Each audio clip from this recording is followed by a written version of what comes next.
giving nothing but truth. What inspired me to rock tighter clothes is because I'm very, very hard into punk rock, and I was just taken from that punk rock look. Like, I love that shit, like the jean fucking jackets, spike belts, and all that shit. Like, I love that shit, but I take from parts of different styles. You know what I mean? Yeah, with this whole like hipster bullshit thing, it's like everyone has to understand that we are eccentric black kids, or like we're eclectic and we're individuals in our own way, but at the same time, like a lot of us are from lower middle class neighborhoods, and we just didn't subject ourselves to being quote unquote hood nigga. Like I've come up around those dudes, and that stuff was cool, but it wasn't me. I was interested in other shit. Like, as much as I liked like No Limit and shit when I was a fucking kid, I liked fucking Wu-Tang, and I was listening to Built for Cuban Links Only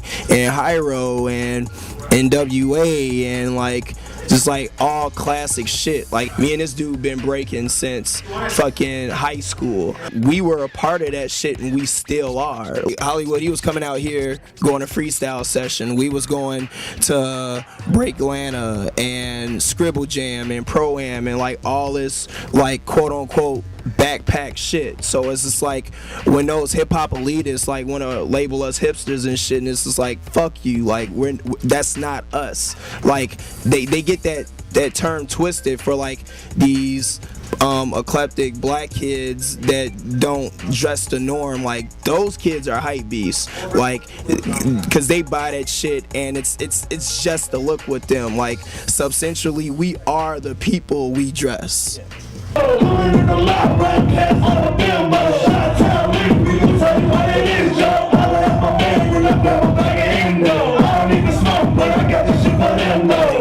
People want to express themselves and they feel comfortable in a particular type of way, and when they find a community that embraces them in that particular style, they look to feel included. And that may mean like wearing sneakers or your keffiyeh scarf or whatever it may be. And when those styles become passe, the last person to take them off always is the one who gets like shitted on. But at the end of the day, that doesn't mean that person's a bad person, or they're any less authentic than the next person, or that they didn't like that music as much as the person who was like, well, I'm done with my keffiyeh scarf 2 weeks before you are. I mean, the end of the deal is that, like, I think the people like the music.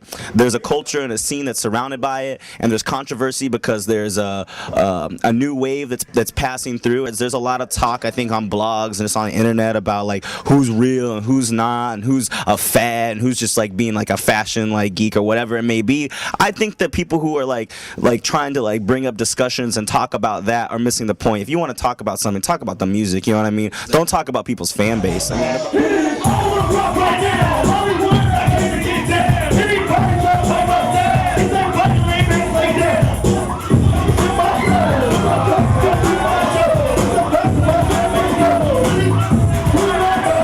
hipster rapper to me is somebody that's doing gimmick rap, before they made a song they weren't really a rapper. They were just like, oh, I heard these dance beats and I'm gonna just say some bullshit over it. Like, I am a real MC. Like I will battle you freestyling in the street, no problem. Like the thing about us is that we don't just do hip hop shit. We can battle you in any element and beat you, like any element. Like, that's how hard we go with this shit. So it's like, if you listen to my mixtape, you'll hear, yeah, I got these dance tracks right here, but I'm a real artist. I make all kinds of music. Like, I make the dancey tracks, I make some slower tracks, I make some hood sounding tracks, I make some super hip hop sounding tracks. Like, I just make whatever I feel, because that's my art.